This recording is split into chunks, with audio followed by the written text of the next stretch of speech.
Welcome everybody to Forza Horizon 5, and today we're taking a look at the 1987 Ferrari F40. So yeah, this was produced between 1987 and 1992 with 1,311 being made, although some reports say it was slightly more than that, 1,315, but regardless, not a huge amount of cars, but definitely more than some of Ferrari's previous models. And yeah, this was the last Ferrari automobile personally approved by Enzo Ferrari himself, as he unfortunately died in 1988. And the body itself was entirely a new design by Pininfarina, which featured panels made of Kevlar, carbon fibre and aluminium for strength and low weight. And to further improve weight, it was also had only polycarbonate plastic windshield and windows, while even though they had air conditioning, because yeah, plastic can make a car incredibly hot if you've got it all over the place, it still had no sound system, no door handles, no glove box, no leather trim or carpets. So a very Spartan car on the interior, and that's one of the reasons why this car is as fast as it is, because it weighs so little. So yeah, you can see the carbon fibre on the door cards there. The first few cars in fact didn't even have wind down windows, they only had a sliding window, but yeah, after the first few cars they replaced them with wind down windows.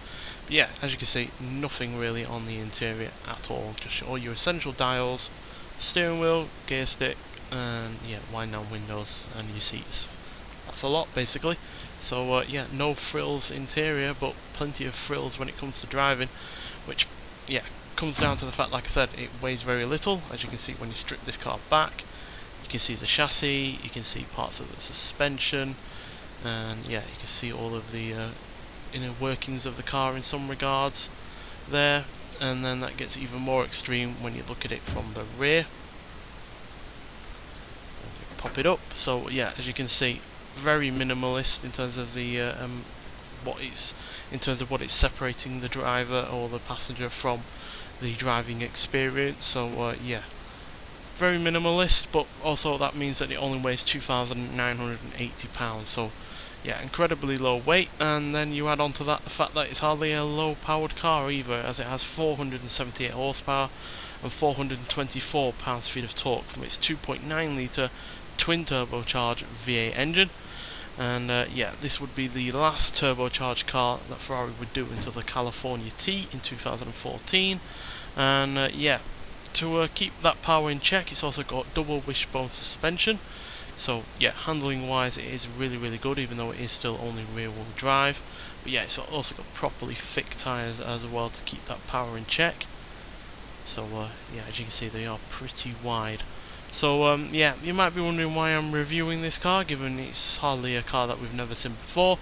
Basically, I just wanted to celebrate the fact that there's 4 Italian manufacturers coming to this game in about a week or so time on this game. So Alfa Romeo, Fiat, Abarth and Lancia are all getting reintroduced to the Forza series, and yeah, I just wanted to celebrate that by looking at an Italian icon. And yeah, this is probably one of the most famous Italian cars going. So yeah, let's nonetheless get out onto the open road and see what it can do. So yeah, pretty much everything about this car is at the top of the line in terms of technology from the time.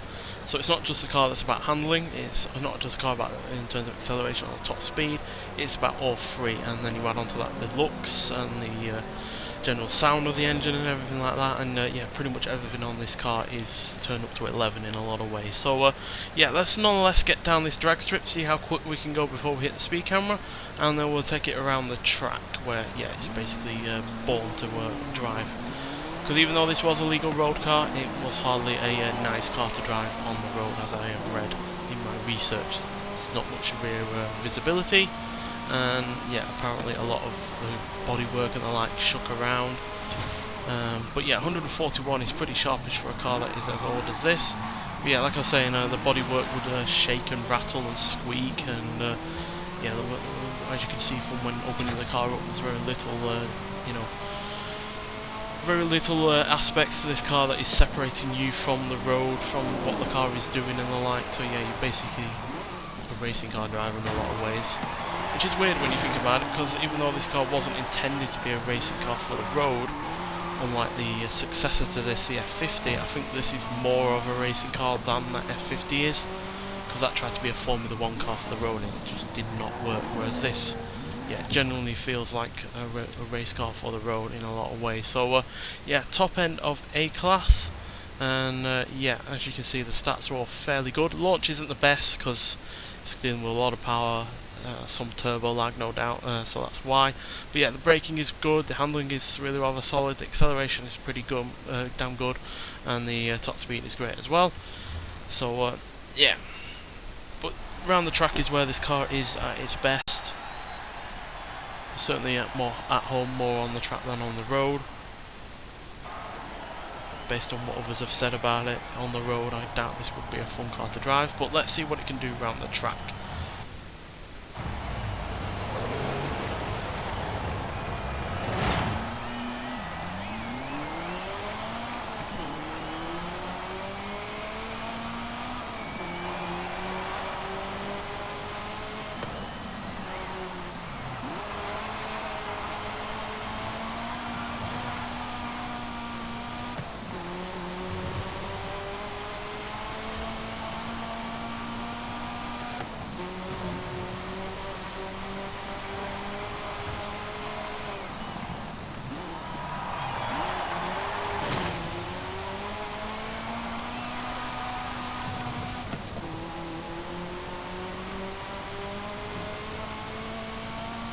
So yeah, you really do feel like you're on the edge of what was possible from that time, because yeah, it isn't the easiest of cars to drive. You can feel the fact that it's got very little in the way of weight, and yeah, it's got nearly 500 horsepower going for those rear wheels, so yeah, it is a little bit tricky. As you saw there, I did clip a wall, and yeah, it's hardly the first time driving this car, so yeah, it's not entirely predictable for some of the time, but a lot of the time it is, especially when you've got that grip and you've got that downforce working in tandem with that grip. It is a very good car, but yeah, it's very easy for it to step out, because at the end of the day you've got a lot of power, you've got a lot of torque, all going for those rear wheels, and you've not got much weight pressing down on those wheels either. So yeah, but still, acceleration wise is pretty damn ridiculous for 1987. 0 to 60 in only 3.7 seconds, 0 to 100 in 8.1 seconds, and it will go to a top speed of 200 miles an hour. Now, some reviewers at the time could only ever get this up to 199, but obviously it's also been reported that it could do 201. The quoted top speed on this game is 200, so yeah, I'm going to go with 200. It's slap bang in the middle between the two, but regardless, it's still a pretty damn sharpish car, no matter what the top speed is, because yeah, the pure acceleration is just insane for a car of this age, and it just goes to show that Ferrari were at the top of their game. And yeah, Enzo Ferrari himself wanted this car out as quickly as possible. It took only around 11 months or so for this to come out, which is a ridiculous turnover for a car of this kind of speed and performance. No doubt he felt like his time was coming to an end and he wanted to go out on a high, and yeah, he certainly managed that, no doubt about this. Easily one of the greatest Ferraris ever made. Not one of the greatest to drive on an everyday basis. Apparently it was reported in 1990 that only 10% of these were ever being driven on the road. Most of them were just kept in garages or just used on the track. So yeah, not a car that's road friendly at all. But in terms of it being on the track, yeah, there's nothing like it from the time, quite frankly. And yeah, it's a great car, and yeah, a great car for Enzo Ferrari to go out on, quite frankly. So yeah, really looking forward to the 4 Italian manufacturers making a return to the Forza series in the coming days. Hopefully they are going to be good ones that are added to the game, but yeah, obviously that's a speculation on my part about what they'll be, but I'm hoping that at least some of my favourites are future. So yeah, nonetheless, so thank you for watching, and I'll see you in the next one. Bye.